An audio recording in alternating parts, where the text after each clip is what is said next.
শাড়ি লেসছি? তুই বই লেগে শাড়ি লেসছি। ওর লেগে তো নিয়ে আসবাই। দেখি কি শাড়ি এনেছো।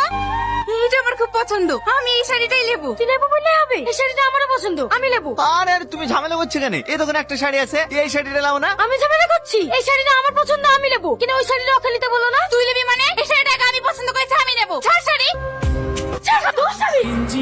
তোমাদেরকে এত করে বারণ করার পরে তোমরা আবার ঝামেলা করছো। আর তুমিও বা কিরকম লোক? তুই ভাই ঝামেলা করতে তুমি দাঁড়িয়ে দাঁড়িয়ে দেখছো। কি করবো বলেন বড় সাহেব, এরকম ঝামেলা প্রতিদিনই হয়। বিয়ে করার বেলায় তো দুটো বিয়ে করেছো, আর এখন ঝামেলা কন্ট্রোল করতে পারছো না। দেখেন বড় সাহেব, কি আর আমার কোনো কথা শোনে না।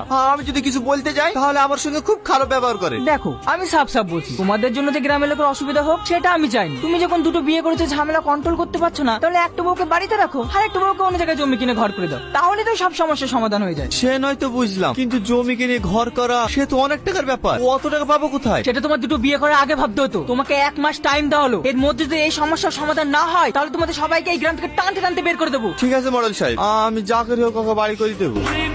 এই এই খবরদার বাড়িতে ঢুকবি নি। বুড়ি রুটি খাবে বললে তো, তাই হোটেল থেকে রুটি নিয়ে এসছি। মুসলিমা, মুসলিমা, একে তুই রুটি আনতে বলেছি? হ্যাঁ মা বলিসি। ঠিক আছে, রুটিগুলো এখানে রেখে চলে যাও। শুধু সবজি এনেছো, মাংস আনতে পারোনি? খাবার তোমার রুটি।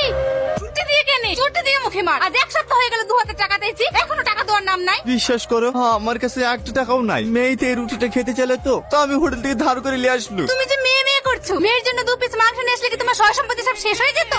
ঠিক আছে, এই রুটিগুলি রাখো, আমি এক্ষুনি বুড়ির লেগে মাংস নিয়ে আসছি। আর শোনো, মাংস নিয়ে বাড়িতে ঢুকবা না, 4টার হাত দিয়ে পাঠিয়ে দিবা। এই দাঁড়া, ওই বাড়ি থেকে নাকি ছিলে তাই বল।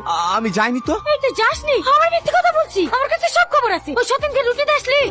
আমি ওর জন্য উঠলি যাইনি তো, আমি আমার মেয়ের জন্য উঠলি গেছিল। ও তোমার মেয়ে আর আমি তোমার মেয়ে না। আমাকে এক্ষুনি রুটি এনে দাও, আমি রুটি খাবো। বিশ্বাস কর মা, আমার কাছে 1 টাকাও নাই। ওই বুড়ি লেগে আমি ধারে রুটি লিখেছিল। তো আমি কি করবো? ওর জন্য নিয়ে আসতে পারছো, আমাকে এনে দাও। অনেক রাত হয়ে গেছে, দোকান পাশে সব বন্ধ হয়ে গেছে, কাল এসে দিলে হবে না? ওসব কিছু জানেনি। দোকান যখন বন্ধ হয়ে গেছে, আজ তুমি আমাদেরকে রুটি বানিয়ে খাও। কি হলো, দাঁড়িয়ে থাকলি যে? মেয়ে তো রুটি খাবো বলছে, শুনতে পারলিনি? এই দাঁড়া, কোথায় যাচ্ছি? ওই বাড়িতে যেমন গিয়েছি কাঁধে শুদ্ধই করে উঠ। মা, আমার খুব খিদে লেগেছে। কইলে রুটি বানানি হলো? কতক্ষণ লাগে? হ্যাঁ হয়ে গেছে, এই একটু থাম, আমি লিয়ে আসছি।